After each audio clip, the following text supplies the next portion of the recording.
thanks so much for being here tonight, all three of you, to answer the questions and to also share the experience of making the film. To you again, of course, as always, if you have a question, please raise your hand.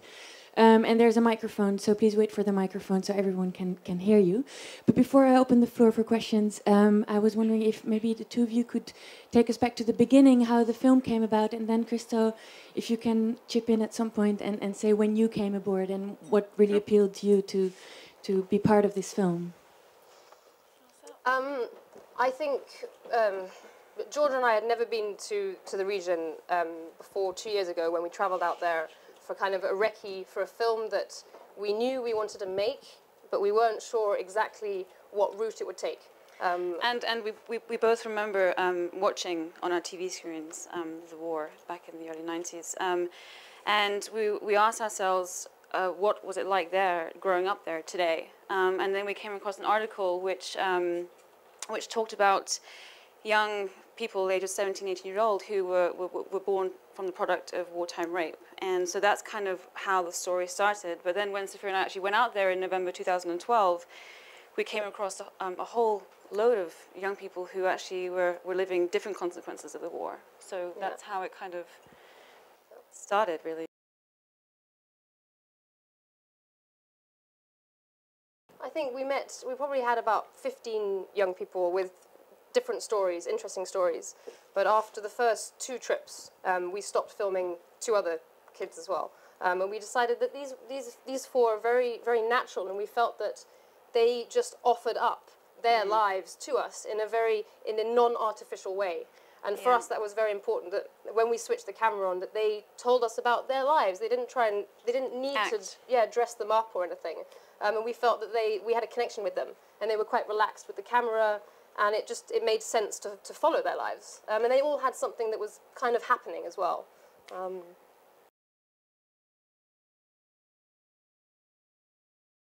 We went out in November 2012 after 6 months, if not a bit more, research. But we had no idea kind of what we were researching, because we had no idea what the film was going to be about or what it was going to be like. So really it was November 2012. We met 2 of the characters, and then we went back again in January, February, and met the 2 other ones. So yeah, it was just a natural kind of process.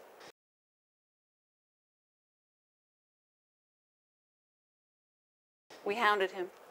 Yeah, that's true. Yeah, they that's did. Not true, actually. No, it isn't quite true. Actually, I met them at the Sheffield Documentary Festival last year, in fact. And for those of you who don't know, there's these big events. There's also a big pitching session called the Meat Market, and that's the thing that really well-established filmmakers go to. And then there's the mini meat market that people who've never made a film in their lives before go to, and that's where they were. And it was sort of obvious. Here was a film that was being made by first-time filmmakers. It was a fantastically important story, and there was no way ever that British television would give them the money to make the film. So it ticked all my boxes, really. You're a big supporter of independent cinema. Yeah, yeah, and you know, and at that, you'd filmed quite a lot at that stage, hadn't you? About half, I think. But a bit more than half. But it was, it was, there was a trailer, I think. Not even, it was a trailer. That's, yeah. 2-minute trailer. But I think it was a sort of combination of, it is an important story. They were obviously fantastically committed to it, and they had at least some glimmer of understanding of what an enormous battle it was going to be. So it seemed like worth giving it support, and it has been, because it was shown at Sheffield this year. So it was brilliant. Yeah. So a year later, you premiered at Sheffield. That's great. Yeah.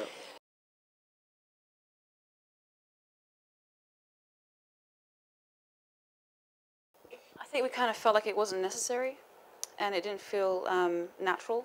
And the whole film, Sophia and I have really kind of tried to stay true to the kids' stories and let them tell it. And that's why we've had no kind of experts in it talking about PTSD or secondary trauma and stuff. So we just felt like it wasn't necessary, and also because we didn't have a budget for it. we found a fantastic. I mean, I think when we were speaking with you, we found a really very talented Bosnian animator, and he really inspired us to use animation to help depict the past stories of the 4 kids and their parents mostly. And so it was kind of an epic idea that I think would have worked really well, but we've done it differently.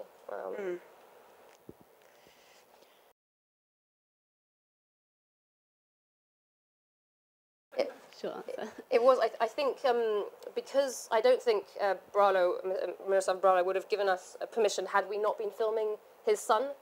And because we had known Ante for a year almost by then, and Ante trusted us a lot, and we had a very good relationship. So we wrote a letter to the prison and to the father, and he received it. It was a personal letter signed by us. And we described that it wasn't going to be a film about his crimes. It was a film more about how his crimes had affected his son. But also, I do think also he kind of wanted to see who we are. Like, we're spending all this time with his son, and there's lots of kind of revenge attacks going on, like what happened with his mom and his sister. So I think he was aware that we could be opening the door to that with Ante, and we were very much aware of that. So I think he kind of wanted to meet us, suss us out, but it was a very difficult situation filming in there. And threaten us a little bit in case we made a film that he didn't like. Yeah. So he's never going to see this. No, he Bralo. He will, yeah.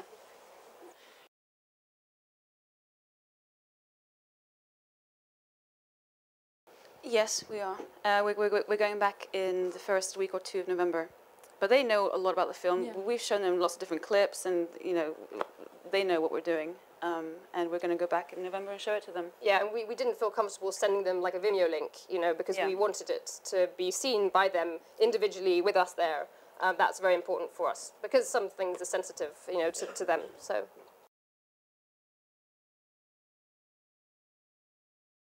I mean, we shot 120 hours footage, I think. If not, probably more. A bit more, maybe. So yeah, there's a lot that's not in there. Do we have any things that we feel are missing? No, we're happy with what's in the film. I think, it's 89 minutes, this version. We have recently cut an 81-minute one. But I think that's why it was important to have people like Christo on board and the editor as well to kind of say, hang on, guys, like, this is not a 5-hour-long film, so let's take that out. Let's, structure it better. I don't know, maybe Christo can say more about that. The first cut was, well, it wasn't 5 hours, but it was much longer. Yeah. That's right. Yeah. I mean, it is, I think, slightly long even now, which is why we're cutting a slightly shorter version of it, and we are cutting a television version as well as part of the attempt to get it distributed. But I don't think there is nothing missing from this. I mean, in my view. I hope so. I think there's no great scene that we lost. There's a little bit of humour which is in the rushes, which we would like to have added, but it kind of it didn't flow into the story. But there's lots of funny stuff that's not in there. Stuff that's like kind of half off camera, because we spent so much time with them. It was a really personal thing. So there's lots of kind of banter going on when you're in those kind of situations. Even when it's difficult situations, you kind of break it with laughter and a joke here and there. So, yeah.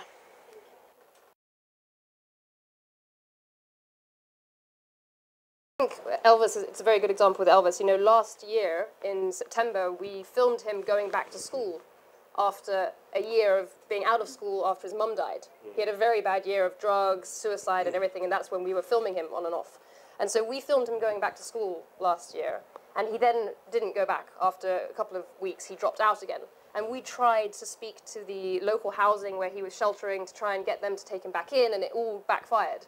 But in fact, I think it's positive and negative. I think when we were there, it helped him. But then Sophia and I had a tight, really super tight budget, so we could only be there for 3 weeks each time, apart from a 5-week shoot during the summer. So I think that when we left, it was hard for Elvis. It was like, oh, he's got like these 2 great friends, and then even though we were contacting him every day on Facebook and calling him stuff, it was a positive and negative thing in his life, I think. But I think it was a form of therapy because no one listened. These 4 kids, none of them really are heard. They don't really have anyone to speak to, Elvis in particular. So the emails are still coming? Oh, completely. I mean, we're on Facebook with Ilija and Elvis. We're on Facebook. What I'm saying is there's a parallel world, really, which is the world you set up with them, which presumably you can't drop as you go on to your next film. No, and we don't intend to. I mean, we've got a 3-year outreach plan, which we're doing at the moment, and we're meant to be doing the next film, but we're not yet because we're still working on this film and stuff. And hopefully Elvis most likely would come over if we have another type of screening next year. He might come. Right. He'll be there in person. So. Right.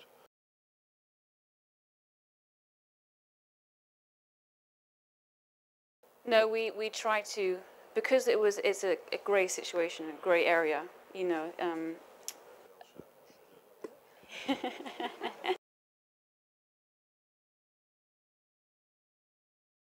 No, but I think it played a role in, for example, Ante's life. And I think it's revenge.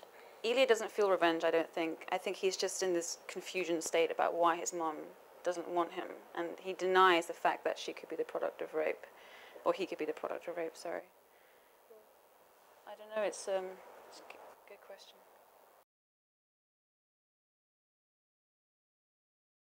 The first time we went out to Sarajevo, we met Nedum and Leo, who were the composers of this. They did the majority of the music, and they inspired us. Their music videos, their personalities, they inspired us to incorporate music into this. And we believe anyway in creating this aesthetically beautiful music to carry a film that feels filmic.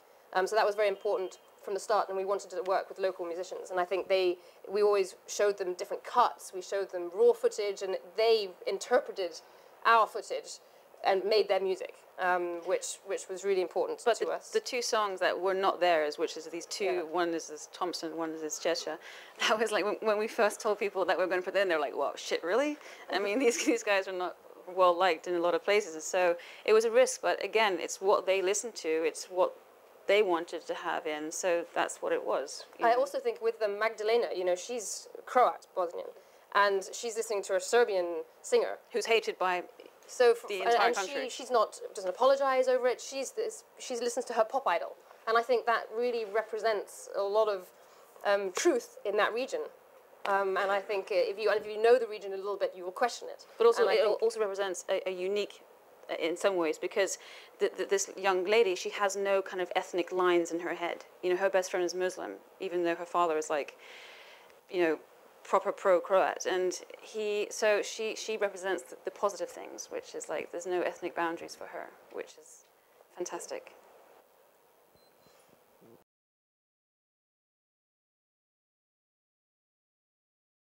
I thought you were going to actually ask me about the relationship these two have, because actually there is quite an important point here.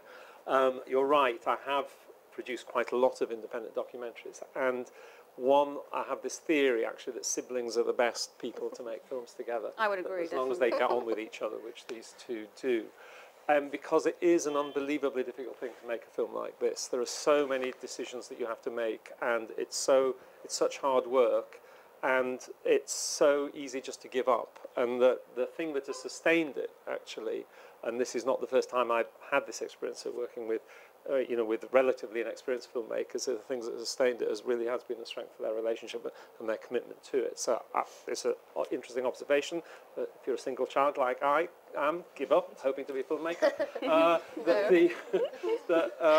I think the other thing that might be just worth saying is what our plans are for the film. It's currently actually with the BBC, and it's not completely inconceivable that the BBC will acquire it, despite my general pessimism about broadcasters and this sort of film. But particularly because, next year is the 20th anniversary of the Dayton Accords, so there would be a reason for it going out. We've had a good run with it in terms of festivals so far. We have got an offer of another international festival at the moment, which we're considering accepting. It's a question of which is the best to accept. And next year and we are working on a whole distribution plan, so that next year is the year to get it out. So try to remember tonight, when the film is released next year, to remind people to go and see it, and buy it and watch it. Next year is the year for the film.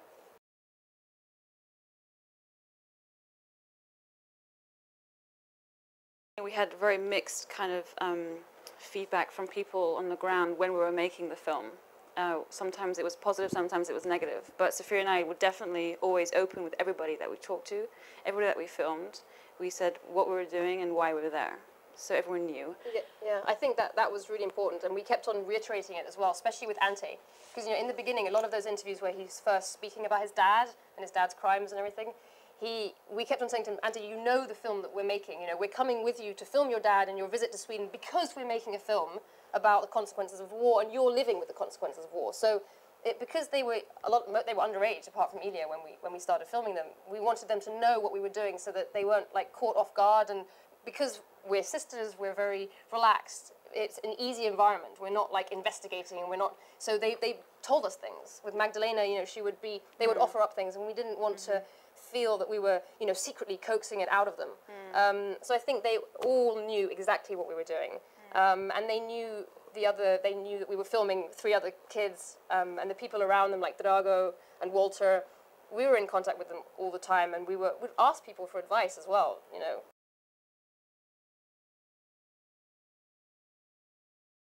Over the last 2 to 3 years of making the film, we've established really good relationships with people who are working in this field already. So we're going to build up on that with our outreach plan, currently called Generation Peace, but it's a working title.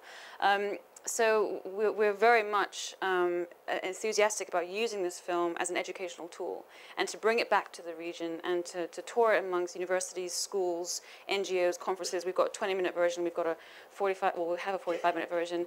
So we really, especially after spending so much time there and really getting to know these 4 young people in their communities, we feel we have to.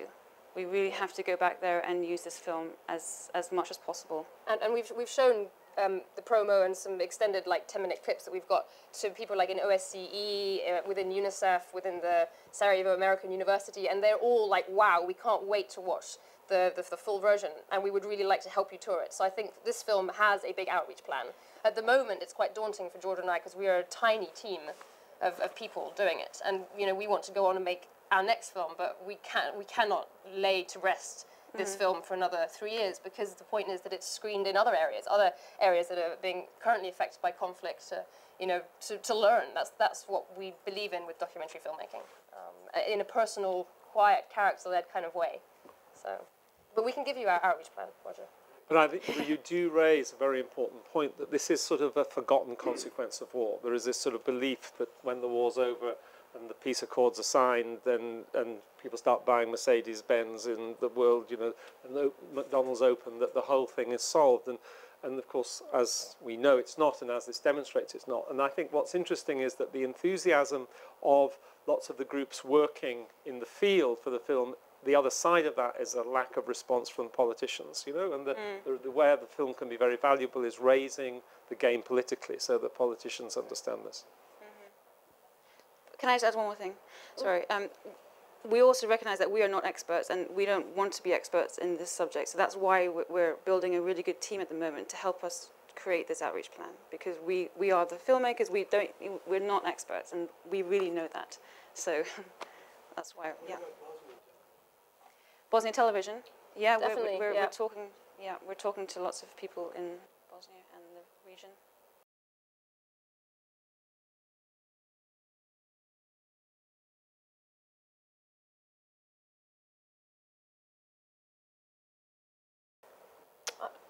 I think for a while it bothered us that we didn't have a full Serbian Bosnian in the film, because there's so much. Or full Muslim. Yeah, that's true. Yeah, because I mean, Magdalena and Ante are Croatian Bosnians. So we went out there, and I recce, and everyone said, you have to have a Muslim Bosnian, a Croat, and a Serb. And we automatically said, well... And you won't represent the country if you don't have those 3 individuals. So... But that is really not the case, because... But, we don't like putting anyone in a box. And I think there's a lot of issues with this area, and maybe it's because everything's put in a box. So we're happy, and we didn't deliberately do it. We're happy that we fell upon these 4 kids, and that they happen to be 2 corrupt Muslims, you know. Anyway, but it's so... we're happy that it turned out this way. And it was hard for us to get into some of the more Serbian parts of the country. People were much more questioning. There was a question just now about how we were perceived, and it was harder for us there to break into having trust with Serbian communities in some parts of the country. Because mostly it's, you know, anything to do with the war, any war criminal you show is always a Serb. And so, but ours is not. So that's a good thing. But yeah, it was difficult, especially with Ante. I mean, Ante says, he's like, I hate Muslims. You know, I mean, that's a huge statement to say. And then you follow that scene by Ilija saying, I was brought up a Muslim. So, I mean, we're showing these kids how they are in their everyday life. And if there was more ethnic hate in there, then that would be in the film. But I think it's a true representation of what these young people live with every day. And just to add to that, I think people are often used as well in this day and age seeing very extreme things. It's like extreme violence on your TV, and you can't always identify with that. And that's why I love this film, because it's not extreme. It is, but it's you can also understand it, and it's compelling rather than extreme. So I hope that answers. It's great hearing you answer the question, because you really add to each other and finish each other's sentences. So I can only imagine that the way you work together must also be very complementary. We spent a lot of time together. Yes. I think you're recruiting this third sister. Yeah, she's there. She's there in the green.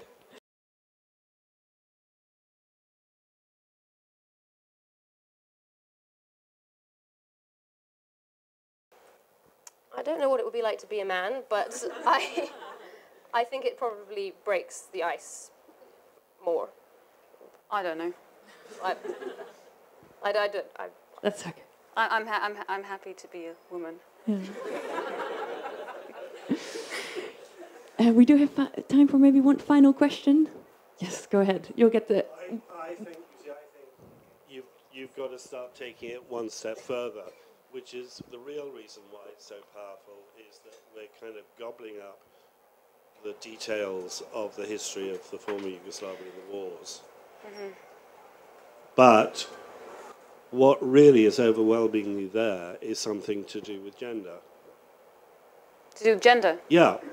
The generosity of the women, the generosity of certain men, the priest, and blah, blah, blah, and then this coming back all the time to these extraordinary father figures, really, which is done in a very sophisticated way, because like the friend of the father is clearly the brother of is clearly a rather extraordinary person. And I know it's not about black and white, but actually that's what you've released in a really very, very important way. And that's sort of universal. And if it's got things to teach universal audience as much as it has what's going on over there or in Palestine, where everybody is worrying about children. So I think that was really a comment to say how universal it is.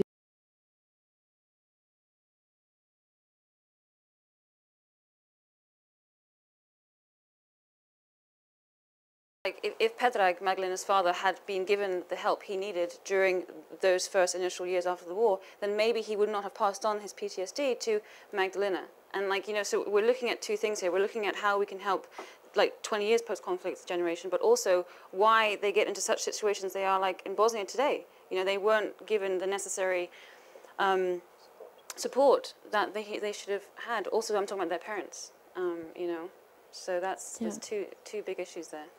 So I imagine that this will be part of the outreach campaign. Maybe you can repeat where we can find the details once it's out there. Is there a website? We actually have a 2-page document that if you would like to fill in, it's for our research, basically, to see what you felt about the film. If you could fill it in, we can hand them around, or as you leave and give them to us by the bar, that would be really great. And you can put your emails down, and obviously everything is on our intheshadowofwarfilm.com. That's where there will be things added. And we have Twitter also, and Facebook. Yeah. So we'll all start following. We'll visit the website. Thank you very much for bringing this film to the Frontline Club, and really good luck with the future screenings and the outreach program. Thank you.